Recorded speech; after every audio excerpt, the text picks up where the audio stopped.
कर प्रस्ताव।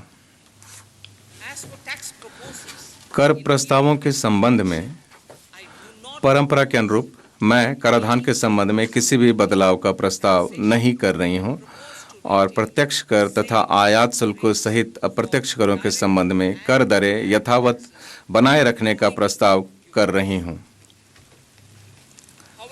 तथापि स्टार्टअप और सॉवरेन संपदा या पेंशन फंड द्वारा किए गए निवेशों के लिए कुछ कर लाभ तथा कुछ आईएफएससी यूनिटों की कतिपय आय पर कर छूट की समय सीमा 31/3/2024 को समाप्त हो रही है। कराधान में निरंतरता बनाए रखने के लिए मैं समय सीमा की इस तारीख को 31/3/2025 तक बढ़ाने का प्रस्ताव करती हूँ। इसके अतिरिक्त जीवन की सुगमता और व्यापारिक सुगमता में सुधार करने की सरकार की परिकल्पना के अनुरूप मैं करदाता सेवाओं में सुधार हेतु एक घोषणा करना चाहती हूँ। बड़ी संख्या में कई छोटी छोटी गैर सत्यापित, गैर समायोजित या विवादित प्रत्यक्ष कर मांग बही खातों में लंबित हैं। इनमें से कई मांग तो वर्ष 1962 तक के भी पुराने समय से मौजूद हैं। इनके कारण ईमानदार करदाताओं को परेशानी होती है तथा बाद के वर्षों में रिफंड जारी करने की प्रक्रिया में भी बाधा आती है। माननीय अध्यक्ष महोदय, मैं वित्तीय वर्ष 2009-10 तक की अवधि से संबंधित 25,000 रुपये तक तथा वित्तीय वर्ष 2010 से 11 से वर्ष 2014-15 से संबंधित 10,000 रुपये तक की ऐसी बकाया प्रत्यक्ष कर मांगों को वापस लेने का प्रस्ताव करती हूँ। इससे लगभग 1 करोड़ करदाताओं के लाभान्वित होने की अपेक्षा है।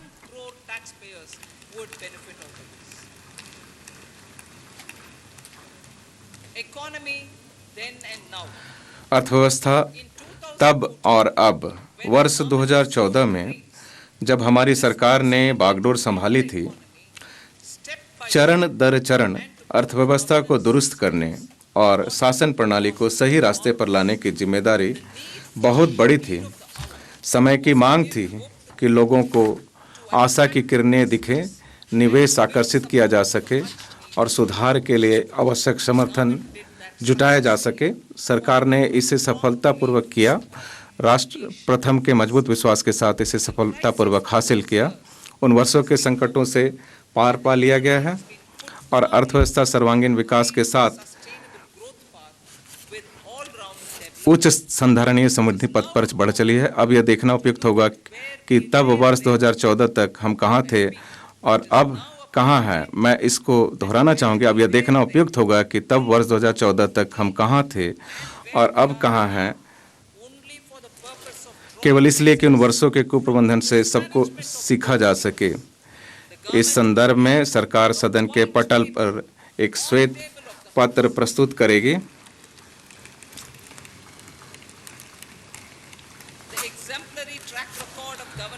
शासन, विकास और निष्पादन, प्रभावी प्रदायगी और जन कल्याण के अनुकरणीय ट्रैक रिकॉर्ड ने सरकार को लोगों का भरोसा, विश्वास और आशीर्वाद दिलाया है ताकि आने वाले वर्षों और दशकों में नेक इरादे, सच्ची लगन और भरपूर प्रयासों से विकसित भारत के लक्ष्य को हासिल किया जा सके, चाहे इसके लिए जितना भी जतन करना पड़े। इन शब्दों के साथ मैं इस गरिमामय सदन में अंतरिम बजट पेश करती हूँ।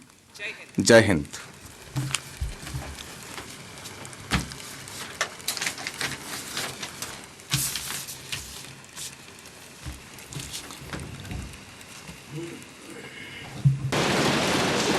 आइटम नंबर 2, मद संख्या 2।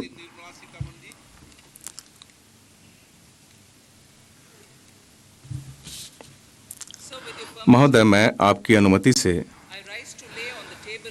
राज्य वित्तीय उत्तरदायित्व तथा बजट प्रबंध एफआरबीएम अधिनियम 2003 की धारा 3(1) के अंतर्गत निम्नलिखित विवरण सभा पटल पर रखती हूँ। मध्यम अवधि राज्य वित्तीय नीति, सह राज्य वित्तीय नीति युक्ति संबंधी विवरण और बृहत आर्थिक रूपरेखा संबंधी विवरण। मद संख्या 3।